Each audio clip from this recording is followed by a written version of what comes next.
Now I really feel like we should sing. All right, well, thank you all so much for coming tonight. Let's give a really big warm welcome to Dana, our friend. I think we should give Kelly a round of applause. They're not here to see me. So, just a little bit of a backstory, Dana and I really like to talk about books, really.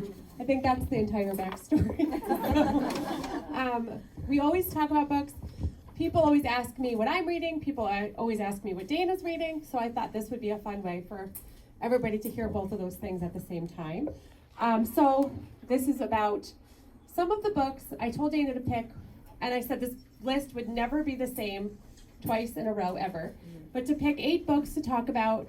We both would pick 8 books that we recommend to people the most. That was our concept, not necessarily our favorite books of all time or anything like that, but the books we give people to read the most or talk about the most. So we did that, and we came up with 8 each. Some of ours overlapped, which was fun. So maybe we'll talk about those a little bit longer than the other ones. But also we left a couple pages in the back. You'll see on your little handout. I'm a nerd, so I always have handouts. There's some notes you can write down, or if any ideas.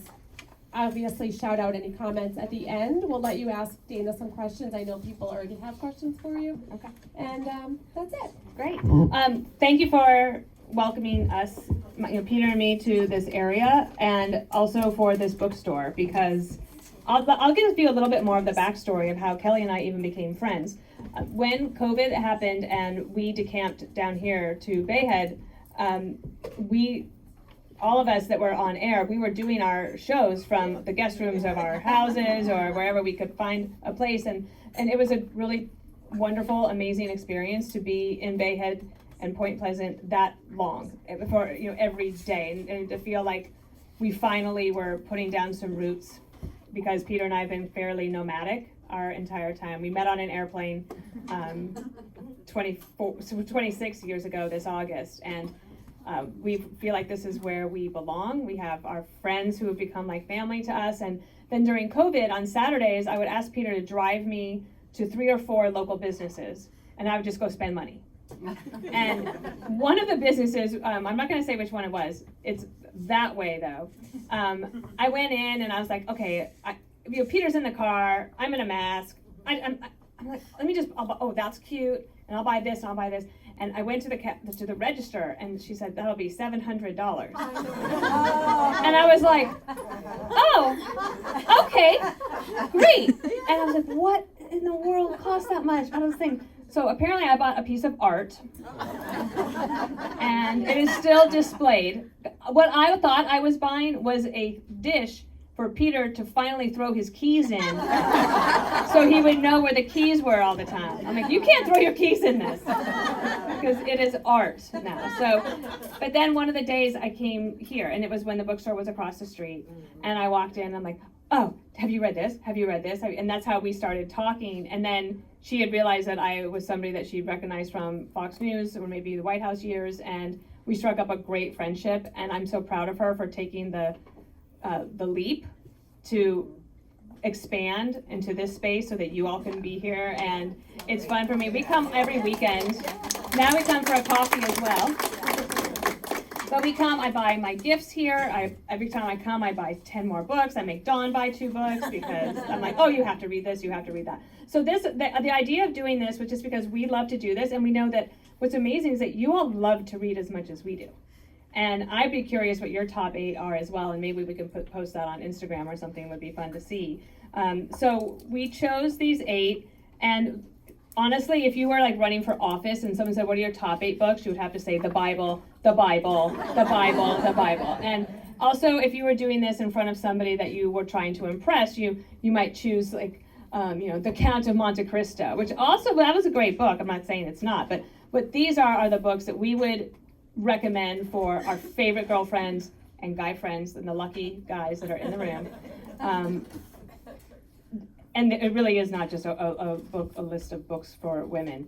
And so this is pretty exciting for me too, because it's a side project. I read 1 or 2 novels a week if I can. And then I'm listening to 2 at the same time. And I have to read the news all day, but this is my escape. It's my happy place. The bookstore is my happy place. The going into a book is great. So we chose 8 each. These are the books that we have loved, and we're going to give a little backstory on why we love them. And then at the end, we'll take any questions. And if you're and this is the other thing. My New Year's resolution last year was to not buy books on Amazon, if I could help it. Sometimes it's hard, because it's like that immediate gratification, like, oh, somebody tells you about a book. So what I've done, I put it in my wish list, and then I come here and see if she has it. If she doesn't have it, then she orders it for me. Right. And it's a great habit to get into, to keep these bookstores alive, because they're important for a community. This children's section is excellent. Wonderful. And Wonderful. any town community that doesn't have a bookstore will not survive. And it could be Barnes and Noble, but an independent bookstore is so important. There was a big meeting this week in, I lost my glass. I have to wear glasses now to read. It's bad. But there was an independent bookstore sellers meeting in Washington State this week. Kelly can't go because she also has another full-time job, which is in publishing. So you have a great expert. So do you want to kick it off? Sure. Yeah, let's talk about it. What else was I going to say while you were talking? These are the books we recommend the most. There are only a couple of guys here, but you'll be happy. I do have a lot of male authors that I actually tend to love. I didn't put any of my chick lit on here, which I do love, and I am not apologizing for it, but I feel like those are hard to keep your consistent best, because you read one and you love it, and then you go to the next one and you love it. So yes, thank you. It's been really fun talking about books with you the last couple of years. And I will say, when I was really, my sisters that are all 3 are here, they almost nearly forced me to get the bigger space. And I was nervous, but I will say I had a very nice, level-headed conversation with Peter one night and Dana, and she said, Peter gives good advice. And so you guys really did help to encourage me to not think I was making an irresponsible decision. So it is nice to be able to fit everybody here. I will say it's really lovely. So it's a great lifelong dream. Yeah. And these are books that they stay with us. yes. The ones I think about. We're going to talk about one of our overlaps is somebody who wrote a book about a woman who I think about all the time. And I wonder, where is she? What is she doing? Is her life, I want to be her friend. Let's talk about that one Okay. first. How All about right, that? let's do it. All right. Let's start with Eleanor Oliphant is Completely Fine. Raise your hand if you've already read that book. So there's a couple of books in the world that I think everyone should read, and that is actually on my list of books I think everyone should read. And that list is Pride and Prejudice is on it. This one's on it. Unbroken is on it. There's a couple that I just think everyone should read for different reasons, and let's talk about that one first, because it's such a wonderful book. And the first time I read that book, Lorraine, who's doing the videoing, we were driving to Ohio together for something, and it wasn't out yet, and I only had the preview copy on my iPhone, and I read the entire book on my iPhone, ignored Lorraine the entire way. But I said, I promise you're gonna, this is worth it. You're gonna love this book, and every person I've given it to has loved it. It's a special book. It is. It is. So it's called Eleanor Oliphant is Completely Fine. It's written by a woman named Gail Honeyman, and she is Scottish. And one of the things that I also love, and I spent this afternoon going back over, having to remind myself, why did I like this book? I just remember I had such a great feeling, and I think about Eleanor all the time. And my husband, as you probably know, is British, and I lived in England for about a year, and I noticed a theme today. I was like, oh, anything based in England and Scotland, I tend to gravitate towards. And I love the atmosphere of this book, the way she sets it up, talking about tea and scones and the little double-decker red bus that she would take to work. The language that she uses is sometimes authors, if they think that they're going to be able to play in both markets, both in the UK and in America, they will make the language more neutral. But this one was not. It is pure Scots, and sometimes you'd have to you would have to look it up. I would just say, Peter, what does this mean? She drinks Magners. You're like, yeah, what is that, right? And it's her debut novel. And she wasn't sure what she wanted to do with her life, and she thought maybe about being a writer, but then she just didn't think it was going to work out. So her mom had been a civil servant working for the government, and so she takes a job in civil service education. But when she had been at university, she had started this book, and it had it was submitted to win an award. It did not win, but she got encouragement from one of the professors that she should keep going.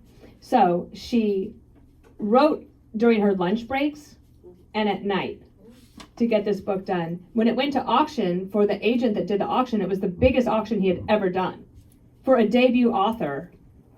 And the thing that's really pretty incredible about it is she writes about loneliness, to the point that, as Kelly just told me, there is now a minister of loneliness in the UK. They actually call it that. Loneliness is considered an epidemic. And it came out before COVID, which is interesting. Yeah, it did. And I want to read to you about one of the things that she writes in the book. This is, oh gosh, I just said I have to read my book. Okay. These days, loneliness is the new cancer, a shameful, embarrassing thing brought upon yourself in some obscure way. She wrote about that afterwards, saying that she didn't want anyone to think that Eleanor Oliphant was a victim. Eleanor Oliphant was just living her life. There is a happy ending in this book where the loneliness is overcome. And I think that is the other thing, is that you just root for her. The last thing I would say before giving it back to Kelly is that she's so lonely that she doesn't go out, right? And she goes to work and people think she's pretty quirky and good at what she does. She's an accountant. And she doesn't have a boyfriend or anything, doesn't date anybody. But she sees this guy and he's a rock legend. And she decides, oh my gosh, that's who I'm supposed to be with. And she gets an obsession with this rock star. And there is a scene in this book that still to this day can make me, I remember where I was doubled over laughing about this scene when she goes to hear him at the concert, and it's spectacular. So it's one of those books that's laugh, cry with happiness. And that's the best formula for a book, I think. It is.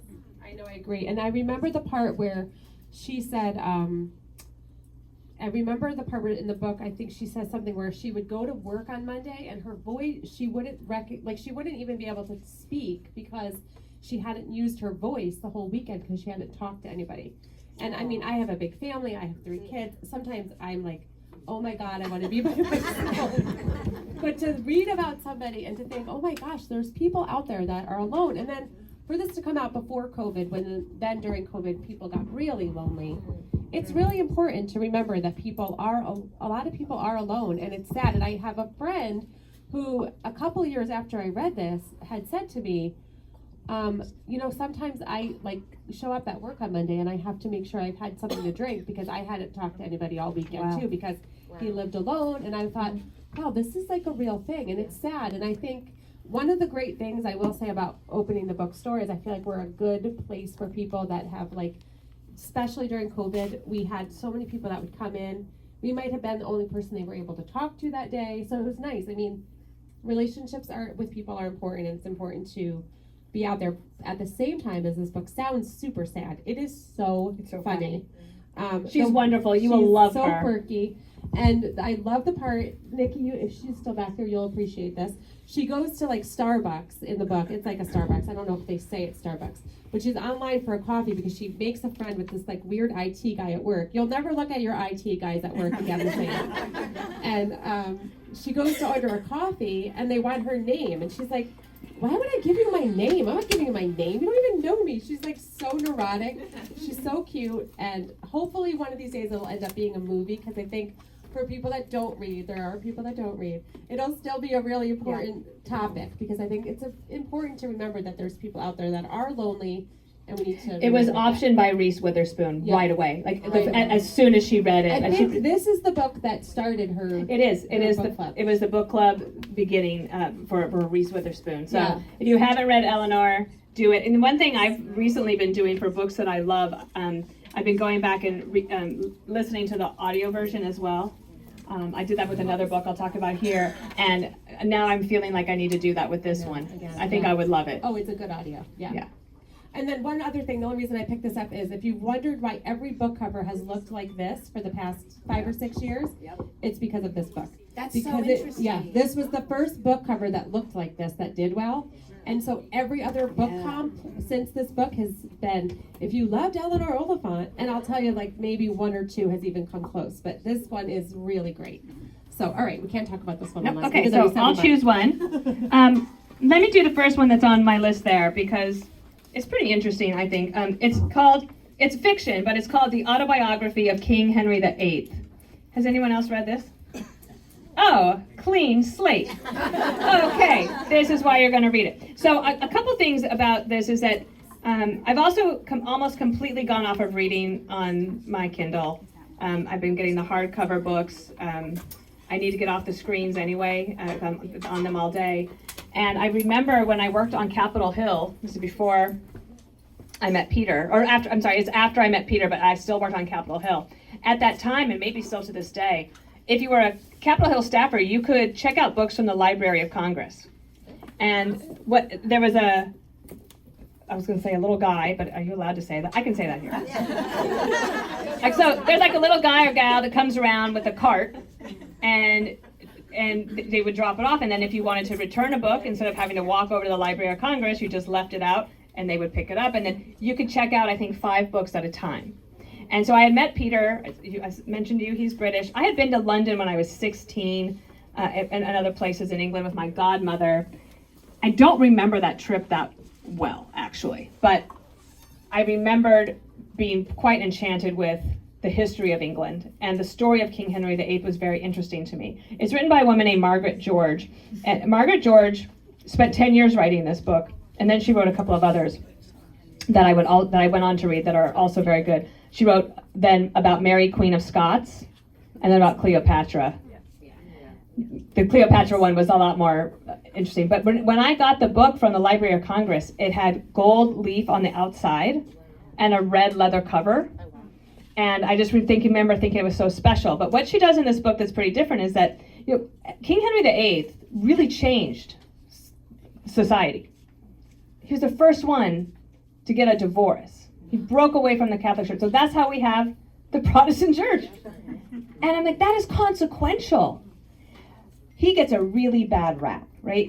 There's actually a musical on Broadway right now called Six. Has anyone seen that? I haven't seen that yet. I'd like to. And it's about his 6 wives. And he would fall in love with one, and then she couldn't have a baby, and then so he had to get rid of her. And then there's more and more, and then like he's chopping their heads off and all these things. And what she did is she wanted to go back and do like a psychoanalysis of him and tell his story in his words. And she uses one of his what do they call that?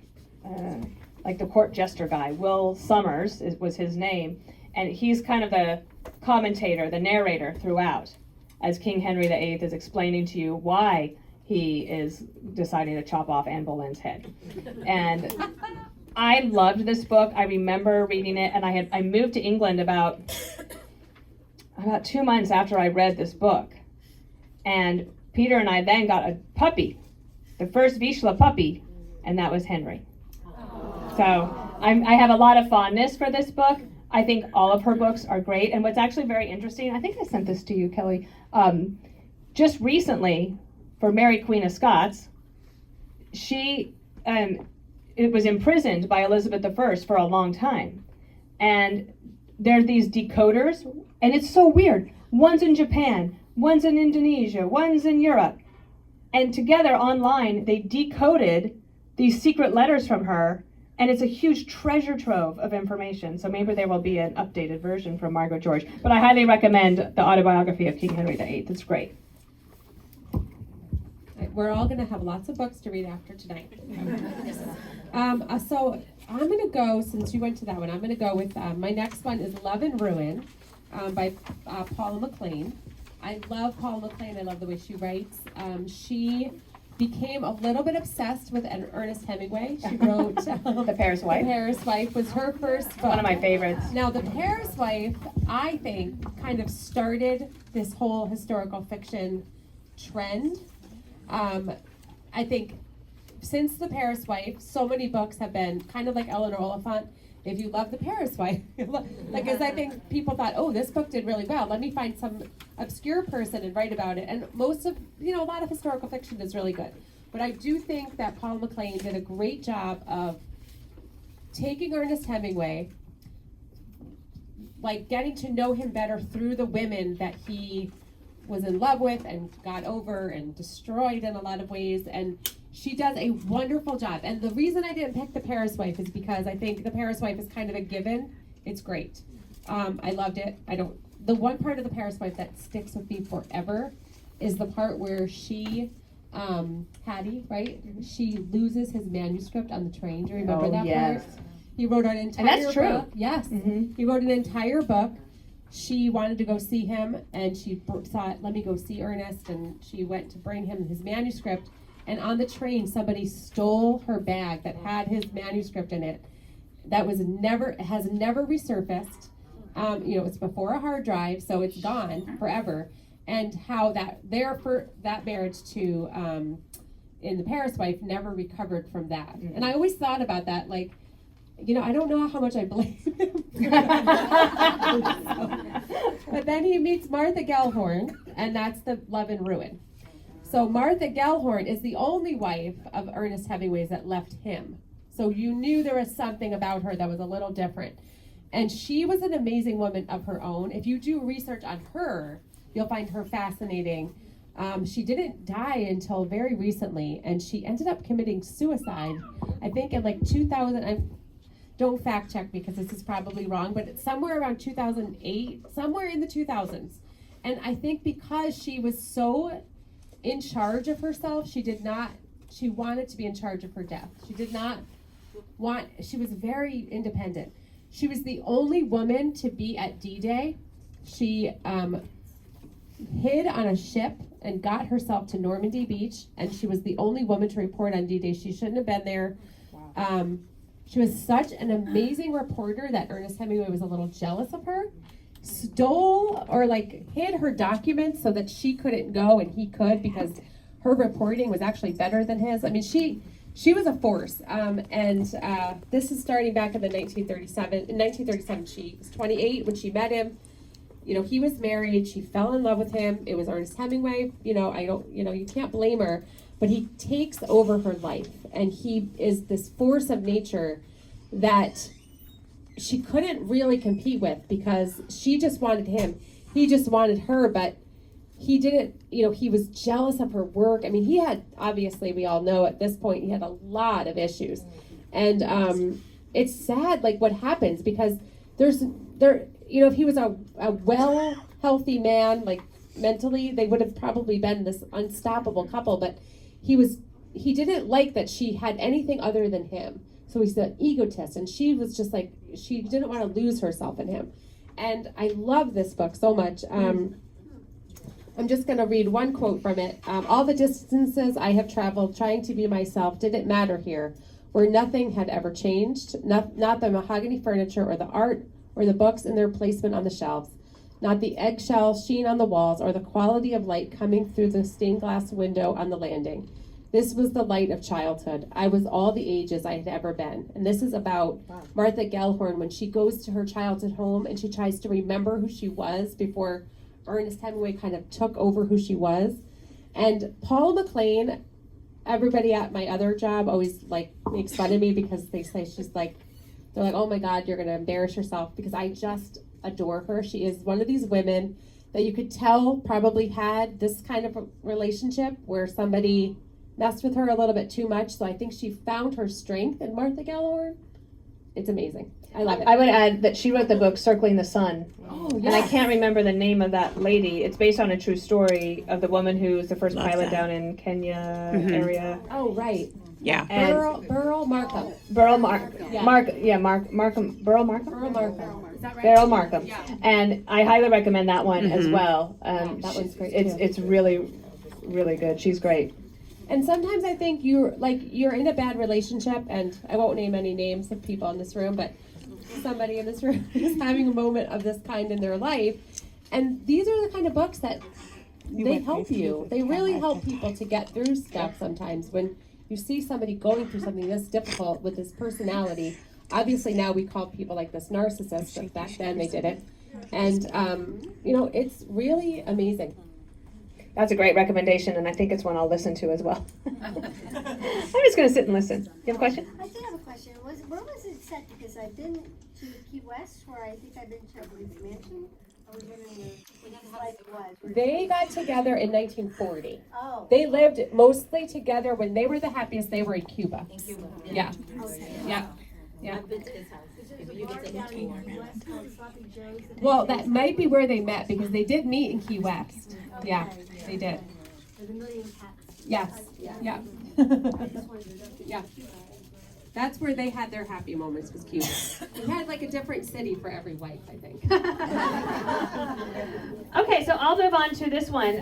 This was also, there's a little Peter story that goes along with this one. It's called The Agony and the Ecstasy by Irving Stone. And I met Peter on an airplane, and he was going back to England, and I was going to DC. And we had exchanged information. I was out of business cards because I'd been there with a congressman in Denver, and I'd given out this is old fashioned, this is 1997, so I had business cards. And so on one of his cards that we still have to this day, I wrote down all the things that would have been on my business card, including the fax number. Because I didn't want him to think that I was really like him. But anyway, I got back and I didn't hear from him for 10 days. On the 10th day, when I have not been able to eat or sleep or read or think, I was like, well, that was so silly and so crazy. And I hadn't dated anybody in DC the whole time I lived there. I was like, wow, I'm never going to meet anybody. So there was this woman named Helen Morrell, and she was the congressman's scheduler, and she was in her mid-60s, and her husband had died when she was in her 40s, and she raised 4 wrestling boys on her own. She was a tough lady. And everybody else that worked in my office, they were also my friends, and they were like Gutfeld to me. They would just make fun of me nonstop. So I didn't tell them about this guy that I met on a plane. But I did tell her. And on that 10th day, I was reading The Agony and the Ecstasy. I had checked it out from the Library of Congress. And that's actually an interesting story. I always checked out books from the Library of Congress because I didn't have any extra money. And then when Peter and I started dating, our dates were always on Friday night at Kramer Books and Afterwards in Washington, D.C. And he would buy me books. I thought that was like the most romantic thing. Now he buys me a hard copy Wall Street Journal on Saturdays, and we call it good. But so The Agony and the Ecstasy is written by Irving Stone, and he writes biographical novels. His most famous novel, which I have not read, although I read about it today and I'm going to have to get it, is about Van Gogh. And he got to really understand what was going on with him. He met one of Van Gogh's doctors and understood that it wasn't just the earlobe that got cut off, guys, it was the whole thing.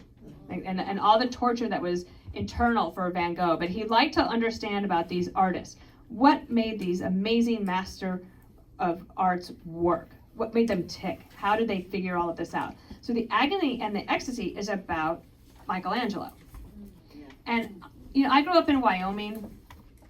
I didn't see the ocean till I was 16 when we went to Mexico on a family trip.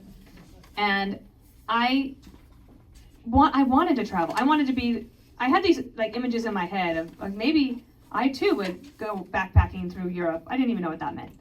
But I wanted to go and see things. I really had some wanderlust. So the way I did that was through books.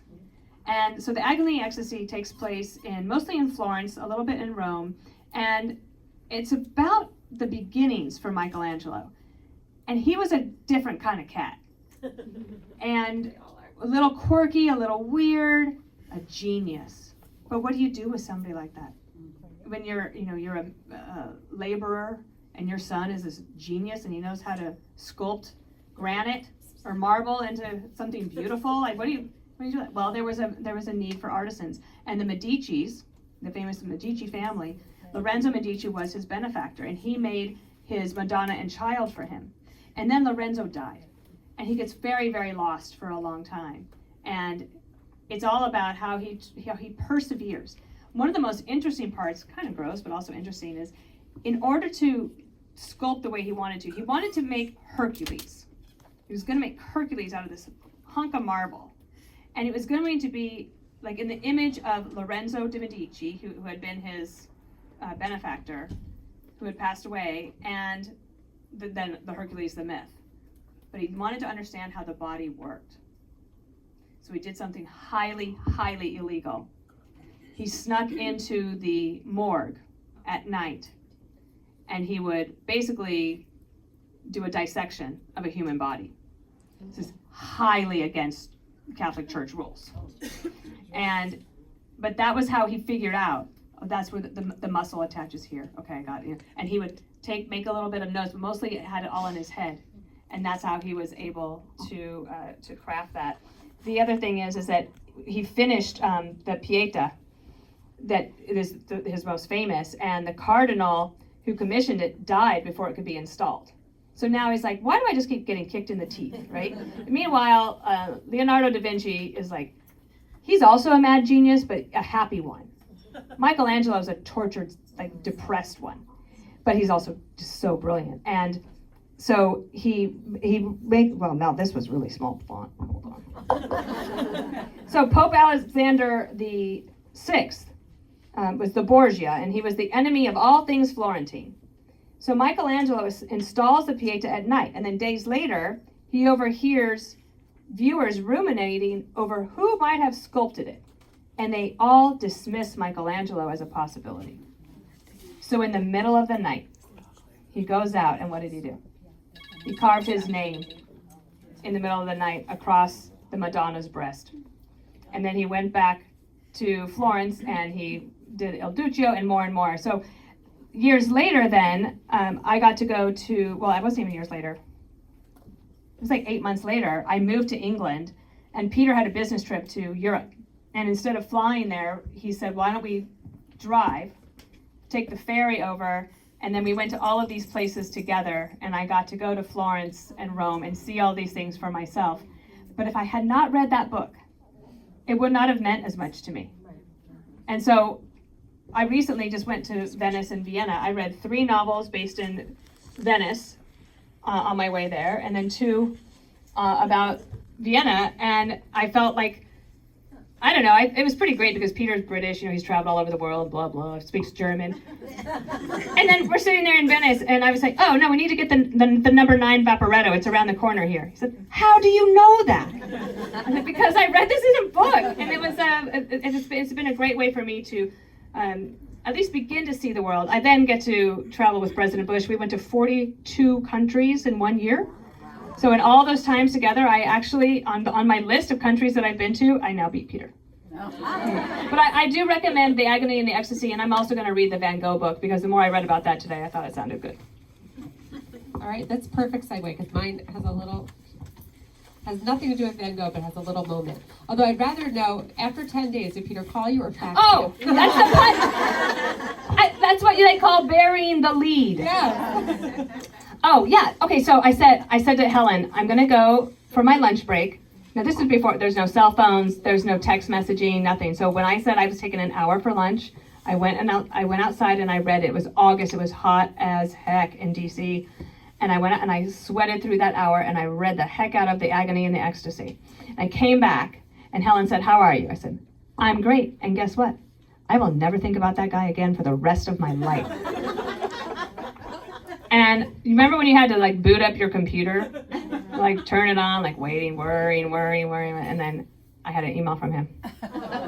And he had emailed me, but his email had bounced back, but he didn't know it because he had been on business travel. And so anyway, it all worked out. Well, we'll have to talk to him about that. I try to explain that to my kids all the time. There was one book I read once about Robert Louis Stevenson. Sorry, I'll be quick about my next book. But Robert Louis Stevenson lived in somewhere, I think England. I think it was England.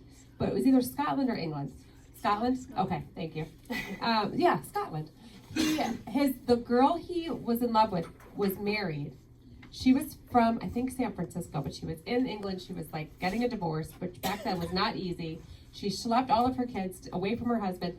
Anyway, Robert Louis Stevenson gets on a boat from Scotland to New York, then takes a train somehow gets to Pittsburgh, takes a train from Pittsburgh to San Francisco, and then gets to San Francisco, and then just walks around until he finds this woman. Wow. And I say to my kids all the time, I'm like, and you can't even, like, text someone back.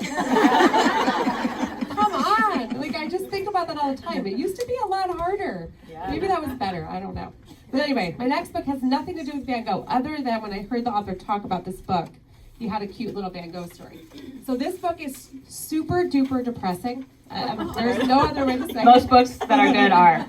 That's And true. it's called A Constellation of Vital Phenomenon by Anthony Mara. I love him. I love this book. It was a New York Times notable book of the year, and the reason why I thought about it might be timely now is because you hear about all these things in the news, like the Ukraine. You hear about people being displaced from their homes, but until you actually take a life of one human and follow what that means to that one person, I think it's really easy to just kind of think of it as a news story. And Anthony Mara became kind of obsessed with Chechnya. He had done a lot of research and a lot of studying abroad. He lived in, he did a lot of, I think he may have even gone to college in St. Petersburg. But he talks about Chechnya, and they're one of those countries that has always been in a war. It's always been a problem. And he microcosms you to this one family and to this 8-year-old girl, and they didn't trust her father. So in the middle of the night, they came and they took her father, and the next door neighbor, at the risk of himself, he comes and he takes this little girl, and he decides, they took her father. She's on her own. He's going to protect her. So it's this look of what happens in a war-torn country to 1 or 2 or 3 people. And to me, that's always the most effective way to actually remember when you hear a news story, especially nowadays. Everything is so quick and fast. Especially on the anniversary of the Ukraine war. I know. As you described that book, I realized I read it, and I liked it. Yeah.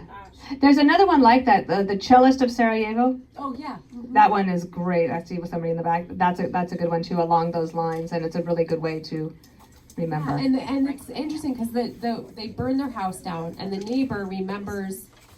He remembers. Oh, I remember when we built the addition on that house. So it's kind of like you think, and I remember when the whole thing with the Ukraine started. It's like I don't know, even if it's like a hurricane or something, you have your stuff in your home and your belongings and how important they all are to you, and then something destroys it, whether it's a war or a natural disaster, and it means something to you. It matters. And this book to me was so great at that. And the cute story Anthony Mara told about it when I heard him talk about the book was he went to Chechnya, and during the war they destroyed everything. But there was this Van Gogh museum in the middle of Chechnya that they protected.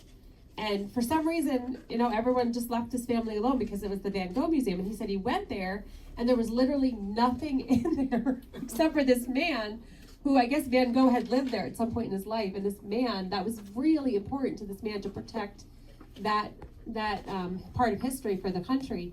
And all the guy did was tell stories about Van Gogh. He didn't have Van Gogh. And I just thought that was so cute, but it's a good idea for survival. I know, but it lasted. And I just he takes the little girl to this doctor who is in Chechnya running this hospital. Instead of leaving, she only stays because she's trying to find her sister.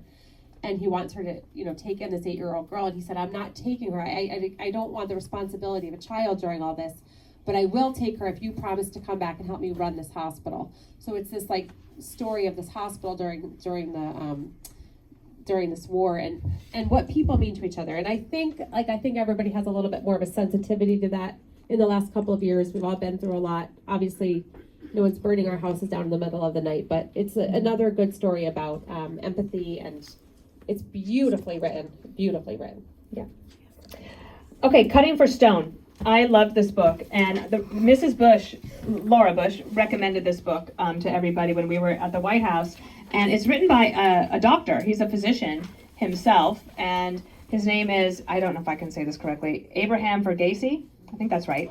And I like to, also, as much as I like to read books about travel, so I can go places that I hadn't been, I like to read books that help me understand a profession. Like I just read a book that helped me understand what it's like to be a beekeeper. In this book, it was about being a surgeon.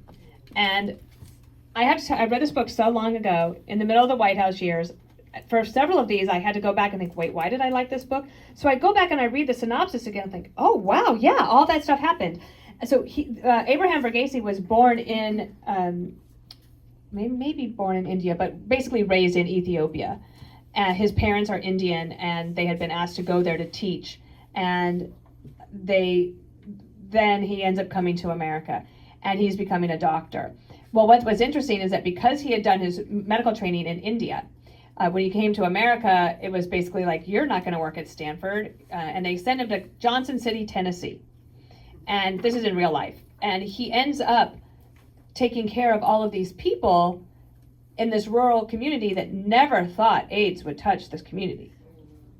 But it just ravages it. And he finds himself as the doctor of last resort, taking care of all of these patients. So then when he gets to Stanford, he wrote another book called something about the tennis partner or something like that, which sounds like really good too. So now you should see my list at home of all the books I'm gonna have to order. He goes to the Iowa Writers Workshop, he starts thinking about this, and he writes this book about this man and woman who meet at a hospital. The hospital is called the Missing Hospital. The title is Missing Hospital. I'm not going to give it away as to why it's called the Missing Hospital, but when you find out, you'll think that is so cute. It's so cute. It's about these twins. They are born to a Sister Mary Praise. All of a sudden finds herself pregnant, and she has twins. And the father, who is American, doesn't remember ever having sex with her because he was drunk. Yeah. And now you've got these twin boys, and they get raised by another lady at the hospital and her husband, and they couldn't have children, so now they have these two. And the rivalry between these two boys, these twins, is just crazy. But the other thing I really liked about it is when I read this, it was right around the time I was learning a lot more about Africa and the PEPFAR program, the President's Emergency Plan for AIDS Relief, which actually celebrated its 20th anniversary today in Washington, D.C. with President Mrs. Bush and Condi Rice and several others who were a part of that. And then I had a chance to go to Ethiopia when I worked under the Obama administration. I was it doesn't matter. I was on Voice of America board, and so I went to Ethiopia. And I remember, I'm like, oh, this is this book, the atmospherics of this book, what people go through in a hospital. And I had gotten a bug bite. This is actually in Sierra Leone, but it was right after we went to Ethiopia. And I still have a little scar from it. I didn't know what it was, but it was getting kind of bigger and bigger. And we were going to visit a hospital that day, a maternity hospital, but still there would be a nurse, right? So I thought, well, I will just talk to the nurse when I get there, like pull somebody aside and see if I can get something for this big bite or whatever's going on my arm. And we get there, and the doctor welcomes us, and it was a group. Cindy McCain was in this group. There's like 10 of us. And the doctor says, I think we'll start in the malnutrition ward. And we went in there, and I was like, oh my gosh, I'd never seen anything like it. You can see it on TV, but when you see it in person, they had me hold this child, so I'm holding him. I thought he was 2, and he was 7. Oh my gosh. So I didn't ask anybody about my spider bite. And I was like, forget that, I'll just deal with it. And looking back on this book, it's a big life story about sibling rivalry and about becoming a surgeon, but what it really does is talk about the importance of focusing care on the patient and not just having to, that's what doctors want to do, right? They don't want to do all the bureaucracy and the paperwork and the nonsense that goes along with everything that we have in the systems. Ours is not perfect, but most systems are worse around the world. I just really love this book, and as I was reading more about him today, and the other day, he has a brand new book coming out this year in May. It's called The Covenant of Water, and it made it to the 99 can't wait to read books on Goodreads. So, I mean, 99's a lot, but he's in there. Not compared to all the books that there are. There are That's a lot of freaking books. All right. I feel like we could be here all night, so I'll try to go quick. And I'm also going to go with a funny one next because I feel like we were really depressed. This one is different for me because it's definitely lighter than most of the other books I've loved. It's called The Mutual Friend. It's by Carter Bays. He was one of the co-creators of the show called How I Met Your Mother. And the reason I love this book is because I feel like it's different. I feel like the world has shifted in the last, decade and a half with how we all spend our lives on our phones and our social media, and there's so much going on in your life at once now. Like, we're all sitting here, but somebody might be getting like bad news from somebody who lives across the world. I mean, everything is so constant and instant, and you don't have to wait. You don't have to wait until you go home and check your answering machine. Like, everybody has this constant reminder of everything that's going on all at once, all the time. And I feel like this book, to me, was one of the first books I read that got what that feels like in 2023. And he said the reason he wrote the book, was because he was walking somewhere with his sister, and I know we all do this. He was walking somewhere with his sister, and he was looking at his phone, and she was telling him something that he says was not very important at all, but she was offended because he was looking at his phone, and she said to him, "Well, why are you looking at your phone? I'm here. Spend time with me. This is more important. We're together." And he said, "Well, actually, my wife is," his wife was telling him that she was pregnant. So he said at that moment he realized how much we're all processing information differently.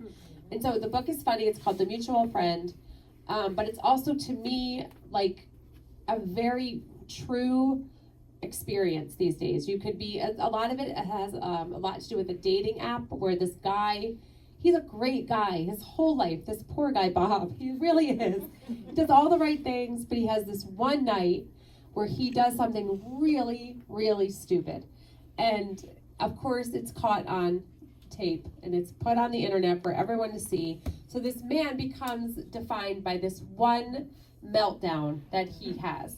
And it just kind of I have never looked at something like that's gone viral the same ever again, because if we all picked our worst moment of our life and then put it on the internet for everybody to see, everybody would probably be on the same level. Mm-hmm. So I think it's important. That's a good idea. Actually, Gutfeld had this idea one time on the 5 that like at 12:01 in the morning, everyone, you don't have a choice. Everybody goes out. Your worst thing you ever did is out on the internet, so that everybody could be canceled at the same time. But now we all go back to a clean slate. I like it. He's a thinker. Yeah, be careful. This book actually does remind you that. Be careful how quickly you are to judge somebody that does something terrible, because you've probably done something very similar or worse. So I loved this book called The Snow Child. And I don't know how to say her first name. Is it Eowyn Ivy? Eowyn. Peter told me before I left, and now I can't remember. It's a Welsh name. I think it's Ewan. It's a girl anyway. Her name's Eowyn Ivy. And this book, The Snow Child, was at the time in 2012 a finalist for the Pulitzer Prize. I didn't know that. I actually was on a text thread with somebody that I worked with in the White House, and he happened to mention that he had read The Snow Child and thought it was absolutely amazing. So whenever somebody that I admire and like says something like that, I'll put it on my wish list or I'll buy it right away. And I love this book because anybody here love the Little House on the Prairie books? Okay, so I read them a million times. I read them all. I love them. This book takes place, it starts in Pennsylvania, and it's a couple that has big families on both sides, and it's the 1920s. And she is the only one in the whole family scenario that cannot get pregnant. Finally, she gets pregnant, and the baby's stillborn. So they bury the child, and now she and her husband are just depressed, and they are surrounded by all of their brothers and sisters who now have lots of nieces and nephews, and there's a government opportunity to move to Alaska and homestead, basically, like my great-grandparents did in Wyoming in the late 1800s. This is the 1920s, and they go to Alaska, and everything's harder than they thought it would be. But they also start to feel like themselves again. They start to play in the snow, and one day they're having a little bit of fun, and they make a snowman, and they put red mittens on it and a little red hat. And the next day, the snow is melted, and the mittens are gone, and the hat's gone. I'm like, what happened to this? What happened? And throughout the book, I don't love a lot of science fiction, and I don't even know if this was science fiction. To this day, I look back and I'm thinking, is that girl real? And it is the most amazing, beautiful story about a couple's desire to have a child, what they would do for that child, and also just that magical expanse of wilderness that is Alaska and how they survived. And I really, really loved it, and I recommend it to everybody. I do recommend it's read in the winter because it's atmospheric. I don't know about this winter, but generally most winters I would recommend it for that. Interestingly, if this was California, we could recommend it this winter. Yeah. I was telling Dana before, somebody was supposed to come from California and they got snowed in California.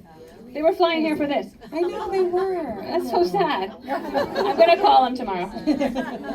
Now, has something been going on with that book recently? Because recently that's been a very popular book here.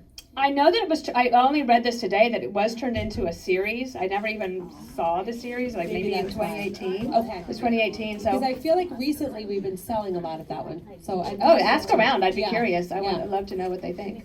I feel like all of our books are partnering nicely. So one of the books that I was going to talk about, I've always loved, and sometimes I think I read it so long ago, maybe it won't hold up, but then when I was doing my notes for this, I'm like, oh, it won the Pulitzer Prize, so obviously people liked it. I didn't even realize that. But it's Empire Falls by Richard Russo. I've always loved Richard Russo. I love his sense of humor. I loved him more a long time ago because I feel like it's been happening with people lately. I feel like they're taking their anger at the recent events and a little bit ruining their writing a little bit. I hate to say it that way, but I still love him and I still stick by him, and I think he has a new book coming out and I can't wait to read it and all that. But Empire Falls to me was my first book that I fell in love with about a small town. This town was basically there's a woman who owns the town, Janine her name is, and the whole book is centered around this one character, Miles Roby. They made a mini series out of it. It's amazing. I'm sure a lot of you have already read it.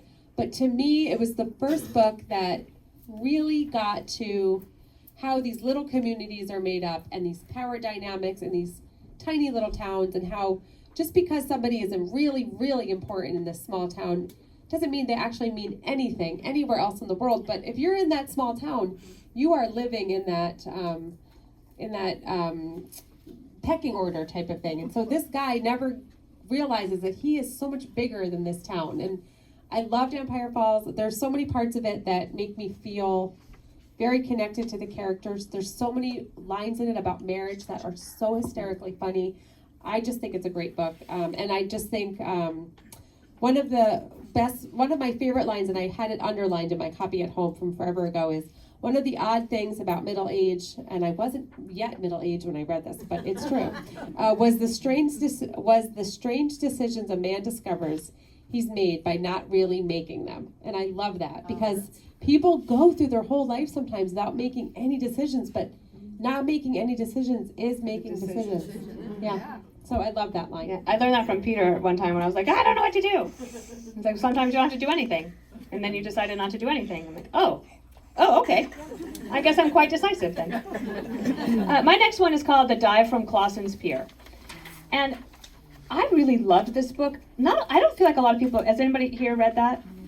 Yeah, did you like it?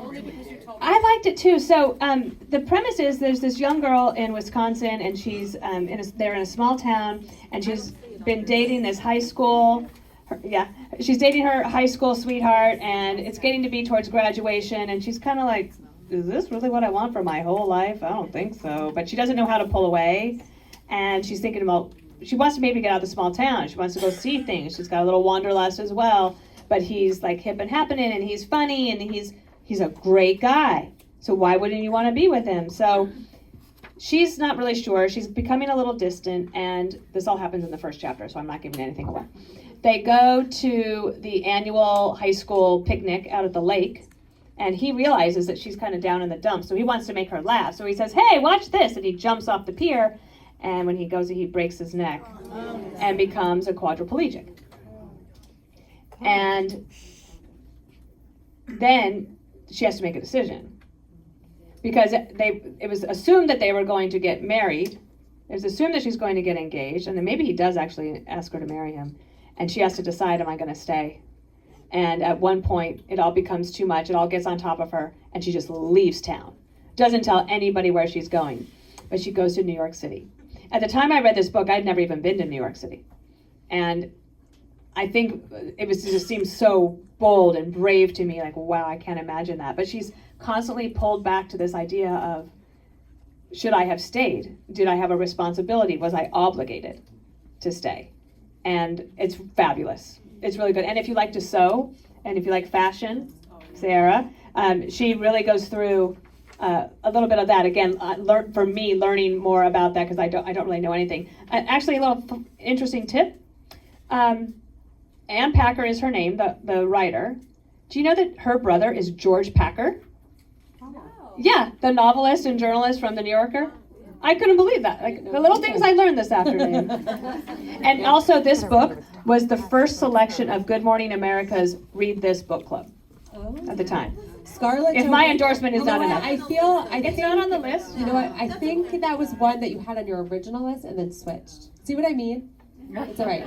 But that's all right, Dana. So one of them, it's called The Dive from Clauson's Pier. You have some. I do. The Dive from Clauson's Pier. Sorry, you know what? That's weird. I don't know why. I thought that I needed this. Anyway, maybe I got an extra.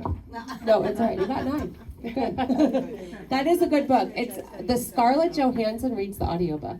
Well, and then apparently there was a movie made. And I want to watch the movie. And I don't understand. Maybe anybody here, you could tell me. If you go to Netflix or wherever it was that says you could watch it, you find it, and then it says movie unavailable. Why? Where did it go? They probably went to another platform that they're trying to get you to sign up for. I know. I mean, I have 10 subscriptions to Showtime. I don't know if that'll work. Every time you go to watch something on Showtime, they ask you for another subscription. I swear. No, but you told me to read this, so I did, and it's really good. And my one brother says that most of our lives are, most of the time we make all of our decisions based on guilt. And this book really made me think about that. Yeah. And she was already kind of over him before he broke his neck. Yeah. But she still felt But I get it, because people are like, we can't leave him, he broke his neck. It's one of those books you could talk about for a long time. I think we're down to our last 3, right? Should we, planning ahead, should we end on the other one that we agreed on? Yes. Okay. Yes. Oh, good idea. All right, so my last one I'm going to talk about very quickly is My Brilliant Friend by Eleanor Ferrante. I know this is not an obscure book of it by any means. It's a hard series, but I loved it because, first of all, it's really stressful. It's about this friendship between Lila and, hold on, I can't even say. Lila and Elena, and they are growing up in 1950s Naples. Dana loves the series. I haven't been able to get myself to watch the series yet because the books crushed me for a while. But Elena Ferrante, I don't know if a lot of you know this, but she's the most famous, and I think she may have just died, but there's never been it's interesting. She's the most famous writer in Italy, but she was anonymous. So nobody knew who Elena Ferrante was, supposedly, but she sold all these books. It's a 4-book series about these 2 girls growing up in Italy. They have completely different personalities. The one is book smart, she's good at things, but she doesn't have that charisma and that outward zest, and she's not the most charismatic person. The other one is like all the guys are in love with her, blah, blah, blah. She's a genius. She's a genius, yeah. And it's very much about this women's friendship and how complicated it really can get at certain times in your life. And it's amazing, it's beautiful, it's amazingly written, it's long. I get why the series is probably easier. But also, you look at 1950s Naples, it's not an easy place to live. Italy is not an easy place to live. And I think that we've read books about Italy since, and it's, a lot of people left, the people that were left behind to live in these poor communities, they didn't have much. So a lot of it's internal, a lot of their problems are in competition with other people. It gets all of the really crazy emotions that you think in your life. I think the series gets them down perfectly. I would highly recommend the books. It's hard to overstate how popular these books are around the world. Incredibly so. Books with this bad of covers never sell that well. They were the most popular books maybe 8 or 10 years ago. The covers are awful. I'm not trying to be mean, but they're awful, and they still were bestsellers. That's how good of a book. And the series is on HBO. You can get 10 subscriptions like I have. My husband and I thought it was the best thing we've ever watched together. It is Italian with English subtitles. Prada does the set design and wardrobe for the whole thing. And that doesn't mean it's fancy and beautiful. It's just, it's so well done. And my husband is very much a stickler for that car wasn't even built in 1950. He says it's spot on and excellent. I And watched the making of the series. I should watch that. The acting is incredible. I found myself Googling these actresses over and over again. I can't believe how young they were and how they were not professional actresses. They both like just fall into these roles, and it's spectacular and a real journey. So I recommend that. I don't know how I ended up with. I have 3 more. Do you? Yeah. You did send me a couple of different. Sorry, lists. I'm gonna make them. I'll do it really fast. Why don't you? I'll do talk about these other 2, ones? and then we'll do the last one together. So it would make me so happy if somebody here took me up on this recommendation. There is a woman named Dame Dorothy Dunnett, and she has since passed. She was not a dame before she died. She wrote 2 big series in Scotland, the Lyman Chronicles, and then the House of Niccolo series. The Lyman Chronicles I actually never read. The House of Niccolo series I started with my girlfriend Danielle Dobin, who I'm still in touch with. She lives in Connecticut. We lived in a group house together on Capitol Hill, and we both loved books. She was the strongest Clinton gal you could ever meet, and I was absolutely I was like on the other side, and we bonded through books. And that's another thing that I have found about either the bookstore or even in my life, that I can bond with people through animals and books, no matter where I am in the world. And I don't have to talk about politics. I don't even really like to. This House of Niccolo series takes you all around the world in the 1400s, starting in the Scotland. The character Niccolo himself, fabulous. You just want him to be your boyfriend. He's brave, and each book takes you to a different part of the world. I remember when they go to Timbuktu, and her descriptions. There are even study guides that go along with these books that if you really get into it. Some people like the Lyman Chronicles better. I made a commitment to myself today that I'm going to start them because I loved her work so much. And now in Edinburgh, have you ever been to Edinburgh and seen the Author's Walk? So she finally has her rightful place there. And she's really incredible, and I highly recommend those. There's 8 of those books, but don't be intimidated. Here's a book that I recommend to absolutely everybody, and it's really interesting. I was trying to just think about why I recommend this book all the time, and I'm going to try to describe it as best I can, but I love everything that Ann Patchett writes. Ann Patchett, who is an amazing author and is the owner of an independent bookstore, partly because she said, I better put my money where my mouth is. If I'm telling people that they need to buy books from bookstores, then I should open one. So Parnassus is a bookstore in Nashville that is really a flagship for independent bookstores. I have had a chance to meet lots of people from around the world, a lot. I met Putin several times. He's a creep and cold and horrible. I met Ellen Johnson Sirleaf, the president of Liberia, who was just amazing. And all these people. I only teared up when I met Ann Patchett. Because I don't even know why. It's like what she has written over the years, all of these different books, have meant so much to me, and I've read every one of them, including her nonfiction. I think you have one here. It's called This is the Story of a Happy Marriage. It's a collection of her essays, and the first 100 pages is so good, and she talks about how she actually writes a fiction novel, which I'm fascinated by. I've written 3 books. I have no idea how to write a fiction book. I marvel at it. So The Patron Saint of Liars is her debut novel. It's really remarkable. I think some of her other books are considered, maybe some people think that some of them are better. State of Wonder gets a lot of well-deserved attention, but Patron Saint of Liars is about this woman named Rose, and she's very beautiful, and she has a hard time getting into a relationship, and this is the 50s. And she decides to marry this guy, and he's kind of boring, but he's a good guy. And she finds herself pregnant, and she's like, oh, I don't want this. And ending the pregnancy was never considered an option, at least in the book. She never wrestles with that. But what she does is she just has a total freak out, although it doesn't say anything, but her freak out is she gets in her car and starts driving east. And she had talked to this cardinal about her problems.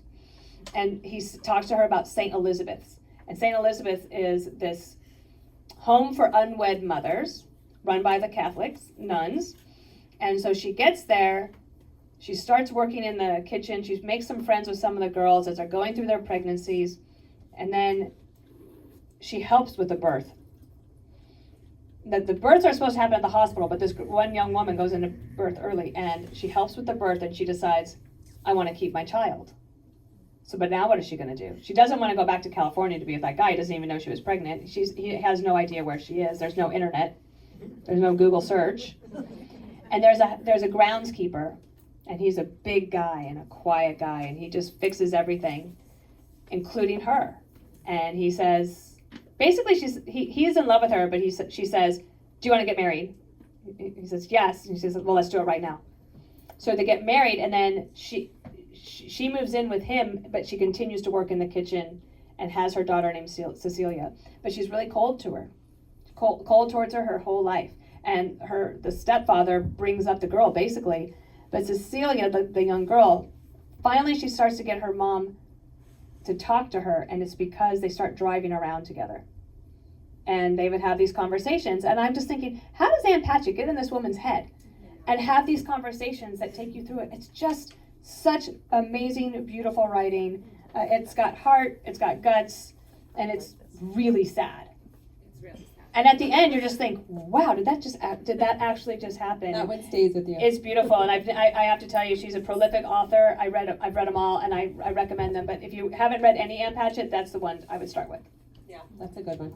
Okay, now you do the last one that we.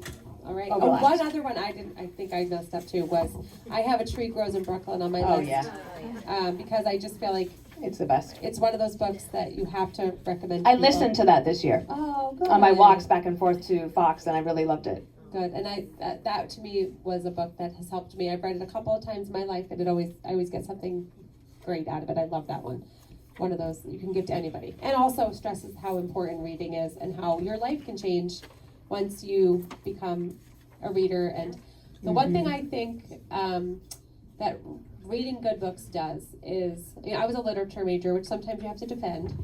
And I remember being on a job interview once and them saying, "Well, what do you do with a creative writing literature degree? What does that even mean?" And I said, well, if nothing else, literature helps you understand people more than probably any other. Reading a book will help you understand anybody at almost any level, because if you've never met somebody like that, you've read about them, or you can understand what goes on in a brain of somebody that you don't have anything in common with.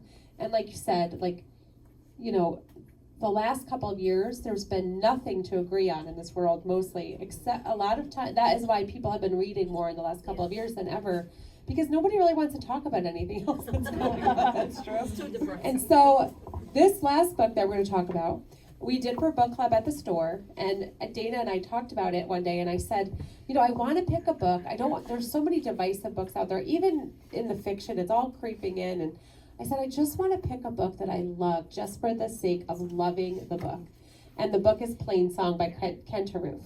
And it is, from the minute I finished it, I don't even know how many years ago it was now, at least 20 maybe. It's been one of my favorite books, and I read it again, and I thought, you're afraid to read something again. Yes. You don't know if it's going to hold up. And we read it, I think, last year or the year before for book club, and I loved it even more. In its simplicity, really. So I was born in Wyoming and grew up in Colorado, and I went to college at the University of Southern Colorado, which is in Pueblo. And when I looked it up today, I remembered that Kent Haruf was born in Pueblo. He grew up there.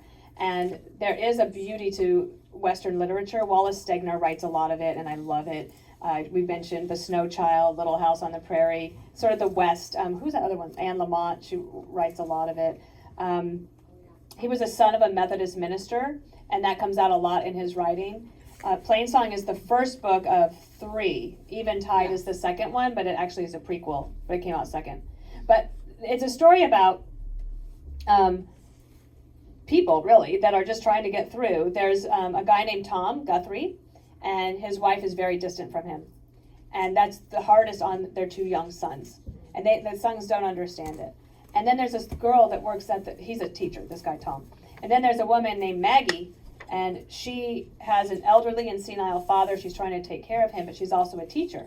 And she's got a crush on Tom. But Tom's married, so that's complicated. In the meantime, there's this young girl named Victoria. And Victoria has a combative relationship with her mother. The mother kicks her out of the house when it turns out Victoria is pregnant. So now, Maggie's trying to help Victoria. Tom and Maggie are starting to maybe like each other, but they're not really sure. And it's a small town, and can you really do that there? And this is eastern Colorado, a very small town and a ranch. And Maggie's trying to help Victoria, but she finds it's entirely too much. And so she decides to ask these 2 brothers, the McPhersons, who live on a ranch, two guys who have never married. They live very simply. They ranch every day, and you'll learn a lot about ranching, which I really loved because my family still ranches in Wyoming, and a lot of it rang true to me. And they take in this girl, Victoria. And the relationships that they build and the bonds are just absolutely special and wonderful. And it's not one of these books that's like, wow, amazing, oh my God. It's just like, wow, it's a beautiful, lovely story.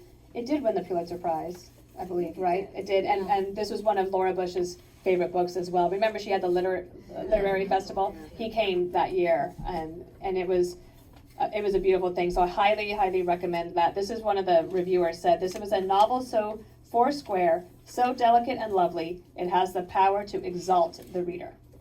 It's true. The brothers that take in Victoria, to me, are two of the most unforgettable characters that have ever been in a book, because their lives are so quiet. They live alone. They're not used to anything changing their day, their routine, nothing.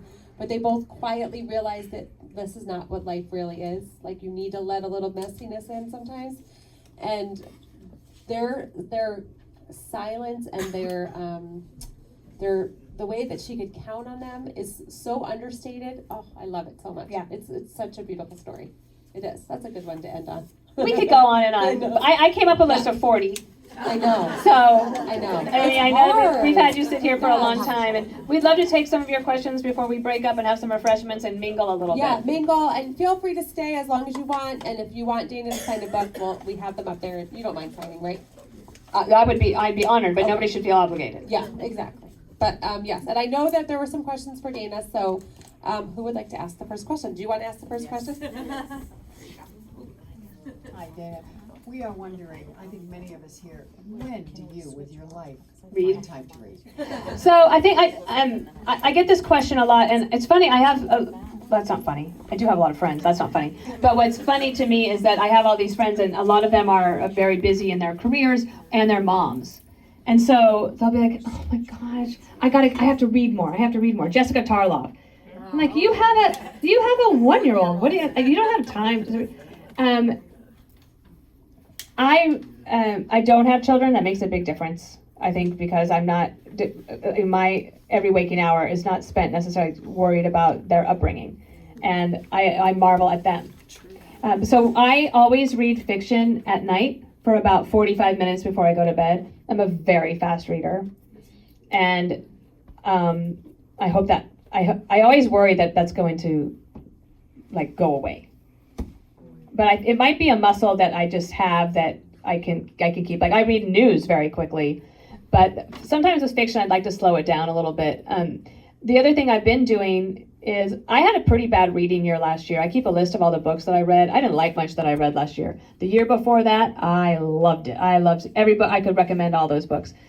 This year, I'm already off to a really great start. And I have loved these audiobooks as well. So what happens is, let's say it's a Saturday and I'm cleaning closets or doing laundry or something like that, or I take a walk. Well, not in the winter, as Jenny knows. They ask me every weekend, "You want to go for a walk?" I'm like, no, I'm good, thanks. I'll ride my Peloton instead. But I will listen while I'm doing chores. I listen at about a 1.5 speed, sometimes 1.2 if the book is really good, or if it's like hard to understand the author. I'm listening to a lot of the nonfiction. If I'm going to read it, I like to listen to it because I just read all day long. It's like I have reading glasses, but I might as well just have glasses because I read all day. And I love to read, so I think that's what I do. And then I have this really weird schedule now where I have the morning show and then the 5. Most of the time, those hours are filled with work. But a couple of times, and I'd like to make this more of a habit, I gave myself half an hour this week to read one of the books I was reading, and turned my phone over. It was there in case it rang, but I turned my phone over. And if I read for half an hour, it's amazing like how much I can get through if I'm doing that. So, and then on the weekends, I'll try to carve out an hour or two to read. And then if I'm on a flight, I can power through. I read Incendiary, by Chris Cleave. Incendiary? So Chris Cleave, you guys were probably familiar with him as an author. He wrote a book called Incendiary that is just incredible. I've never forgotten this book. I remember reading it from JFK to California. And on my way back, I read another one of his on the way back. So I just make time for it. It's a priority, and I'm fast at it. But I always feel like my whole life, I've always felt like I'm not reading enough. Like I can't keep up. Anybody else? Jim? No? Does Peter read? Does Peter read? Peter reads slowly. Honestly, there's been a book on his nightstand since we moved into that house, which was December of 2020. And it's driving me crazy. However, no, yeah, he likes to read. He loves a lot of books about if I read a book that I think he will love this, I give it to him, he will definitely read it. We're actually, I just finished a book called Die with Zero by Bill Perkins, and it's a nonfiction book. I actually interviewed Bill Perkins for my podcast, the third season's airing soon. This is a great book, and it's about how you are not a good insurance agent for yourself, that you're over saving, and that you need to be spending this money while you are living, and you need to spend it on experiences. And it's so logical, and I'm not like that. When I interviewed him, I said, I hear what you're saying, but then I walk right up to the end of the diving board and turn around and go back. So he's coming. So Hemmer's reading the book as well, Bill Hemmer, my co-anchor, and he and I disagree about the book, and we've been arguing about it in a friendly way. So Bill Perkins is going to fly to New York on March 9th. He's going to be on the show, and we are going to have it out. So, so Peter read that as well, but he's a little bit behind. But we're having dinner with Bill Perkins that night, so he has to read it by then.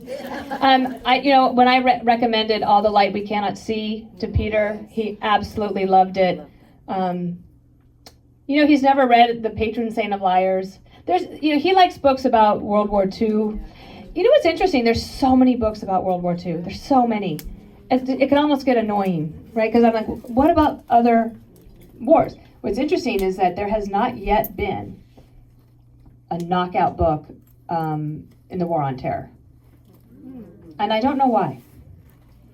It might be too traumatic. It might be that we're going to have to wait a while to find out who our Hemingway is. There's a couple of really good books out of Vietnam, some good ones. But what was also interesting during COVID, I was curious. I wanted to learn more about what it was like during the Spanish flu. I looked everywhere. There's hardly anything. And then I read about why is there nothing? And it turns out that psychologically it was so traumatic that nobody wanted to live through it again. Nobody wanted to talk about it anymore. I thought that was interesting. But then, yes, oh gosh, a book that I feel like maybe it's just too new for us to have put on this list, but Hamnet by Maggie O'Farrell was a beautiful expression of a mother's love for her child. That book was so clever. And Jessica Tarlov the other day, when we were having this conversation about books, I said, what book do you always recommend to people? And she said, Any Human Heart by William Boyd. Anybody read that? Yeah. Highly recommend. I just finished it. It's a triumph. That's a beautiful one too. Yeah. And also another one of these that there was a series made in the UK. I go to Netflix, I find it, and it says unavailable. So maybe. I asked Piers Morgan about it. He said he would find me a link. Anybody else? Anyone else have a question? This is what I mean. Your list will change every day. Yeah. Well, I hope that if you don't have a question now, we'll mingle a little bit. Feel free to ask. I hope that you'll keep coming back to the bookstore. There's just a great place to experience life in a lot of different ways, and part of it is through community, of which this is. And on a Friday night, you came out to see us. Thank you. Appreciate it.